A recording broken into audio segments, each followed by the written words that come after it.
Welcome to New Testament Greek Exegesis 1, Lesson 3, the genitive case. The genitive case restricts or modifies another word, usually a noun. The modified word is called the head word, and the genitive is the modifier. It mainly limits nouns or nominals, so it's adnomial. And there is not a single meaning for the genitive case, but there's a range of semantic relationships. The genitive of description is a catch-all case.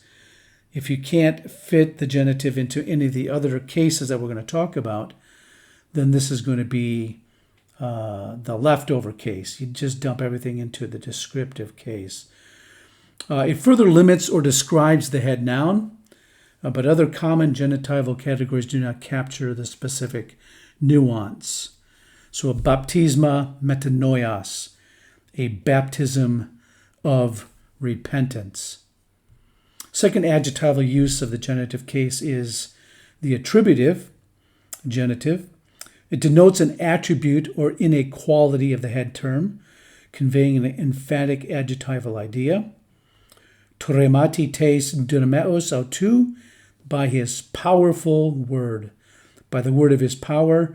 If you can take tes dynameos and place it in front of the head noun, remati, then you have an adjective, by his powerful word. So to remati tes dynameos, the word of power, means powerful word. A third adjectival use of the genitive case is for possession.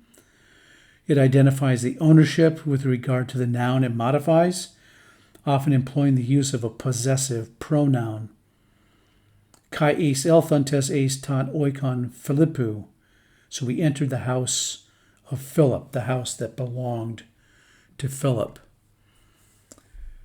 Another adjectival use is genitive case of relationship, and it denotes a family relationship, and the word indicating the relationship is often omitted and must be inferred. So we have Jacobon ton to Zebediah, James the son of Zebedee.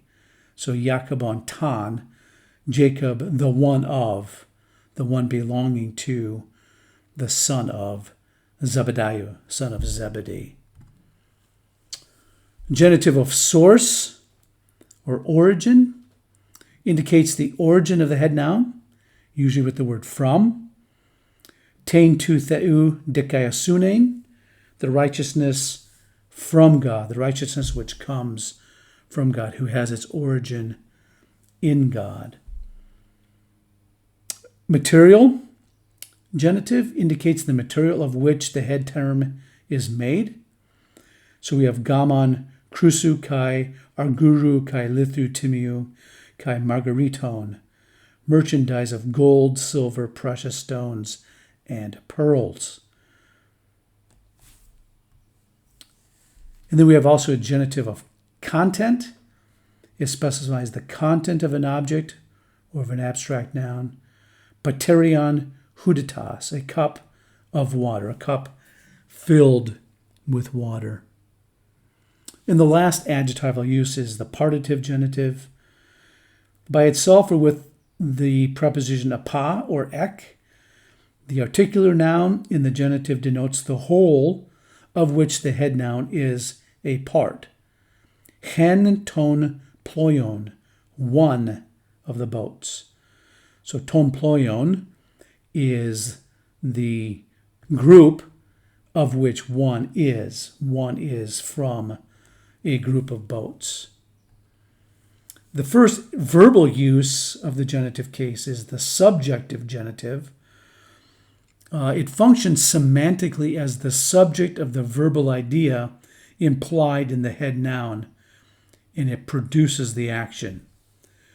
So tes chemas chryse apates agapes to Christou. So who can separate us from the love of Christ? So agape has the verbal idea to love, And here tu Christu then is the subject. Christ is the one who loves us. So apates agapes tu Christu, from the love of Christ. Who can separate us? Who can keep Christ from loving us?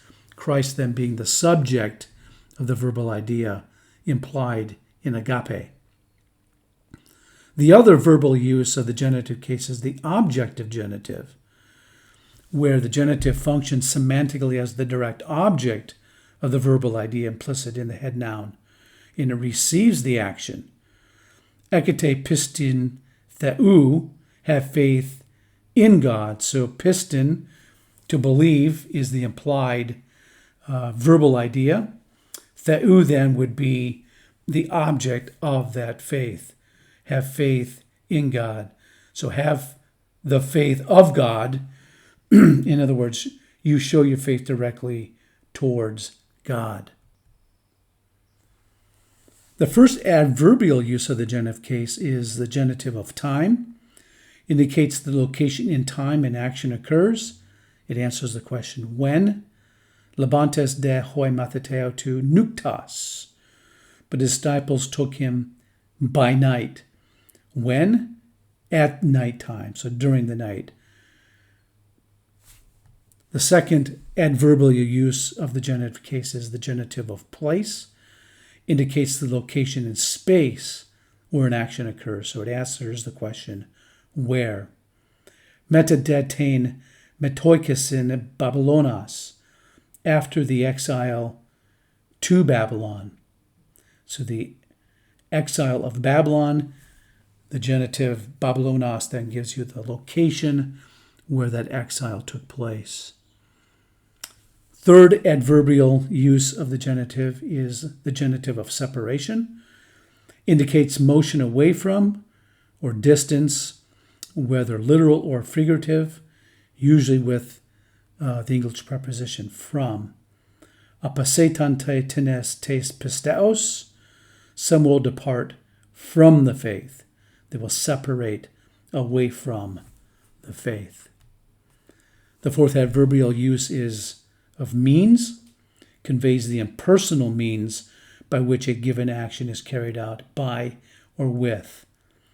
Hagar theos aperantas estin kakon, for God is not tempted by evil, kakon, by means of evil. God cannot be tested by means of evil. The genitive of agency conveys the personal agent by which a given action is carried out. Has the English preposition by. Dute, hoiulogemenoi toi tu patras mu. Come, you who are blessed by my Father. So tu patros is the agent who does the blessing. Comparison. The genitive of comparison is used to denote comparison in conjunction with a comparative adverb, and usually has the English word than.